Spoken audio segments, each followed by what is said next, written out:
শুভেচ্ছা সবাইকে। আজকে শেয়ার করছি আলু বেগুন দিয়ে তৈরি শুটকি মাছের রেসিপি। যারা শুটকি মাছ খেতে পছন্দ করেন, আশা করছি আজকের রেসিপিটি তাদের ভালো লাগবে। চলুন দেখে নেওয়া যাক কীভাবে আমি শুটকি মাছটি রান্না করেছি। প্রথমেই একটি প্যান ভালোভাবে গরম করে নিয়ে তাতে দিয়ে দিচ্ছি পরিমাণ মতো তেল।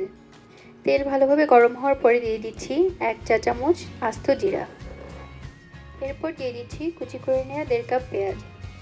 পেঁয়াজ তেলের সাথে কিছুক্ষণ ভেজে নেওয়ার পরে দিয়ে দিচ্ছি একটা বড় সাইজের রসুন কুচি। তারপর দিয়ে দিচ্ছি 1 চা চামচ হলুদের গুঁড়া, 1 চা চামচ ধনিয়ার গুঁড়া, 1 চা চামচ জিরার গুঁড়া। তারপর সবকিছু একসাথে ভালোভাবে কিছুক্ষণ কষিয়ে নিচ্ছি। এরপর দিয়ে দিচ্ছি 1 টেবিল চামচ আদা বাটা, 1 টেবিল চামচ রসুন বাটা। তারপর দিয়ে দিচ্ছি 1.5 টেবিল চামচ শুকনো মরিচের গুঁড়া, আর দিচ্ছি স্বাদ মতো লবণ।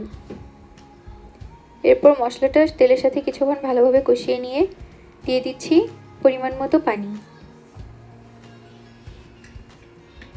পানি দেওয়ার পরে আঁচটা হাই রেখে আরও কিছুক্ষণ ভালোভাবে কষিয়ে নিচ্ছি। মশলা ভালোভাবে কষিয়ে নেওয়া হয়ে গেছে, দেখতেই পাচ্ছেন উপর দিয়ে তেল ভাসছে। এই পর্যায়ে আমি দিয়ে দিচ্ছি কিউব করে কেটে নেওয়া একটা বড় সাইজের আলু, আর দিয়ে দিচ্ছি ভালোভাবে পরিষ্কার করে কেটে নেওয়া শোল মাছের শুটকি। তারপর মশলার সাথে আলু আর শুটকি মাছ একসাথে কিছুক্ষণ নাড়াচাড়া করে ভালোভাবে কষিয়ে নিচ্ছি।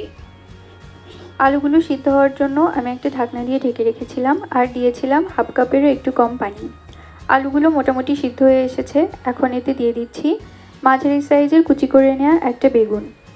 বেগুনগুলো দেওয়ার পরে মাঝারি আঁচে আরও কিছুক্ষণ রান্না করতে হবে, ওয়েট করতে হবে বেগুনগুলো সিদ্ধ হওয়া পর্যন্ত। সব কিছু ভালোভাবে সিদ্ধ হয়ে গেছে। এখন আমি একটা সার্ভিং বলে সার্ভ করে নিয়েছি। রান্নাটি দেখার জন্য ধন্যবাদ সবাইকে। আল্লাহ হাফেজ।